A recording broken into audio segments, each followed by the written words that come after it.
ಹೇಳಲ್ಲ. ಯಾಕೆ ಹೇಳ್ಬೇಕು? ನಾನು ರಾಜೀನಾಮೆ ಯಾಕೆ ಕೊಡಬೇಕು? ನನಗೇನು ಒಬ್ಬ ರಾಜನಾಯಕರು ಬಂದು ನನಗೇನು ಅಲ್ಲಿ ನನ್ನ ಎಲೆಕ್ಷನ್ ಆದಾಗ ಕ್ಯಾನ್ವಾಸ್ ಮಾಡಿಲ್ಲ, ಪಾರ್ಟಿಯಿಂದ ₹1 ಕೊಟ್ಟಿಲ್ಲ.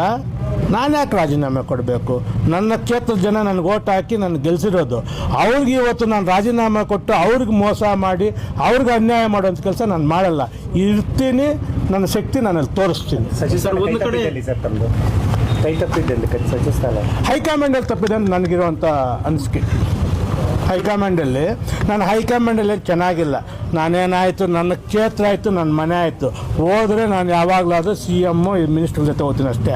ನಾನು ಡೆಲ್ಲಿಗೆ ಹೋದನೆಲ್ಲ ನನ್ನ ಜೀವನದಲ್ಲಿ ಫಸ್ಟ್ ಟೈಮು ಒಂದು B.Farmಗೂ ನಾನು ಡೆಲ್ಲಿಗೆ ಹೋಗಿರಲಿಲ್ಲ. ಫಸ್ಟ್ ಟೈಮ್ ನನ್ನ ಲೈಫಲ್ಲಿ ಈ ಸಲ ಡೆಲ್ಲಿಗೆ ಹೋಗಿದ್ದೆ. ಏನೋ ನನ್ನ ಲಕ್ ಸರಿ ಇಲ್ವೇನೋ ಆಗಲಿಲ್ಲ. DK ಶಿವಕುಮಾರ್ ಬೇಕು ಅಂತ ನಿಮ್ಗೆ ತಪ್ಪಿಸಿದಾರ ಅಂತ? ಇಲ್ಲ, DK ಶಿವಕುಮಾರ್ ಬೇಕು ಅಂತ ಹಠ ಹಿಡಿದಿದ್ರು. ನಂದು DK ಶಿವಕುಮಾರ್ ಬೇಕು ಅಂತ ಹಠ ಇಟ್ಟಿದ್ದು. ಕೊನೆಗಲ್ಲಿ ತನಕ ನಂದು ಇಟ್ಕೊಂಡಿದ್ರು. ಹೈಕಮಾಂಡ್ ಕೆಲ ಕಾರಣ ಅಂತಲೂ ನಿಂಗೆ ಆಗಿದೆ. ಸರ್, ಹೋರಾಟಗಾರರು ಯಾವುದೋ ಒಂದು ಆರೋಪ ಮಾಡ್ತಾ ಇದ್ದಾರೆ, ಏನು ಹೇಳ್ತೀರಾ ಸರ್ ಅದಕ್ಕೆ? ಸರ್, ನೀವು ಹೋಗಿ ನಿಜಾಂಶ ತಿಳಿಯಿರಿ. ನಾನು ನಮ್ಮ ಮಾಧ್ಯಮಿಕರಿಗೊಂದು ಮಾತೆಲ್ಲ ಕೇಳ್ತೀನಿ. ನಾನೇನು ಸರ್ಕಾರದ್ದು 1 ಎಕರೆ ಬೇಡ, 1 ಕುಂಟೆಯಲ್ಲಿದೆ ನಿಮ್ಮ ಮಾಧ್ಯಮದಿಂದ ತಂದು ರಾಜೀನಾಮೆ ಇಲ್ಲೇ ಬಿಸಾಕ್ತೀನಿ. ನನಗೆ ಆ ಅವಶ್ಯಕತೆ ಇಲ್ಲ. ಒಂದು ಡಾಕ್ಯುಮೆಂಟ್ ತಗೊಂಡು ಬರಬೇಕ್ರಿ ಯಾರಾದರೂ. ಅದು ಹಿಂಗಾಗಿದೆ ಅಂತೇಳಿ. ಇಲ್ಲ, DC ಇದ್ದಾರೆ, ತಹಸೀಲ್ದಾರ್ ಇದ್ದಾರೆ, ನೀವು ಅರ್ಜಿ ಬರೀರಿ.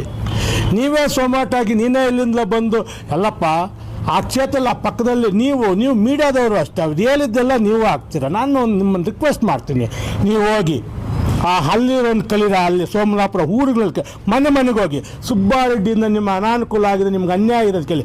ಆಗಿದೆ ಅಂತ ಹೇಳಿ ಒಬ್ಬರಾಗಲಿ ನಾನು ನಿಮ್ಮೆಲ್ಗೆ ರಾಜೀನಾಮೆ ಬಿಸಾಕಿ. ನನಗಂತ ಅವಶ್ಯಕತೆ ಸರ್, ಯಾರು ನಡೆಸ್ತಾ ಇದ್ದಾರೋ ಗೊತ್ತಿಲ್ಲ. ಅವ್ರಿಗೆ ಒಳ್ಳೇದಾಗಲಿ. ನೀವು ನೋಡಿದ್ದೀರಿ, ನಾನು 15 ವರ್ಷದಿಂದ ರಾಜಕೀಯ ಜೀವನದಲ್ಲಿದ್ದೀನಿ. ಒಬ್ಬರಿಗೆ ತೊಂದರೆನೂ ಕೊಡಲ್ಲ. ನನಗೆ ಎಷ್ಟು ದಿನ ಆದರೆ ಅಷ್ಟು ದಿನ ಆಗಲಿ. ನನಗೇನು ರಾಜಕೀಯ ನಂಬಿ ಜೀವನ ಮಾಡ್ತಾರೋ ನಾನಲ್ಲ. ನನ್ನ ಕಸಬು ರಾಜಕೀಯ ಅಲ್ಲ. ನನ್ನ ಸರ್ವಿಸ್ಗೋಸ್ಕರ ನಾನು ಇಲ್ಲಿರೋದು. ದಿನ ಸರ್ವಿಸ್ ಇದಲ್ಲ ಅಂದ್ರೆ ನನ್ನ ಸರ್ವಿಸ್ ಇದ್ದೇ ನಾನು ಮಾಡ್ಕೊಂಡು. ರೆಡ್ಡಿ ಅವರು ವರ್ಚಸ್ ಕಮ್ಮಿ ಮಾಡೋಕ್ಕೆ ಈ ಥರ ಮಾಡ್ತಾ ಇದ್ದಾರೆ ಸರ್. ಯಾರ ಕೈಲಾಗುತ್ತೆ ನನ್ನ ವರ್ಚಸ್ ಕಮ್ಮಿ ಮಾಡೋಕ್ಕೆ? ನನ್ನ ಜನ ಮನಸ್ಸು ಮಾಡಬೇಕು. ನಾನು ಅವ್ರಿಗೆ ಅಣ್ಣ ತಮ್ಮಂತ ಅವ್ರ ಕಷ್ಟಕ್ಕೆ ಹಾಕಿದ್ದೀನಿ. ನಿನ್ನ ಕಷ್ಟಕ್ಕೆ ಹಾಕಿದ್ದೆ. ಯಾವತ್ತೋ ಒಂದು ದಿವಸ ಸುಬ್ಬಾರೆಡ್ಡಿ ಅಂದರೆ ನೆನೆಸ್ಕೊಳ್ತೀವಿ. ಹಂಗೆ ನಮ್ಮ ಜನರ ಕಷ್ಟಕ್ಕೆ ಹಾಕಿದ್ದೀನಿ. ಅವ್ರು ನೆನೆಸ್ಕೊಳ್ಳಿ ಸಾಕು. ಯಾವನೋ ನೆನೆಸ್ಕೊಳ್ಳೋದು ನನಗೇನು ಆಗಬೇಕಾಗಿದೆ. ನನಗೆ ಅವಶ್ಯಕತೆನೇ ಇಲ್ಲ. Thank you.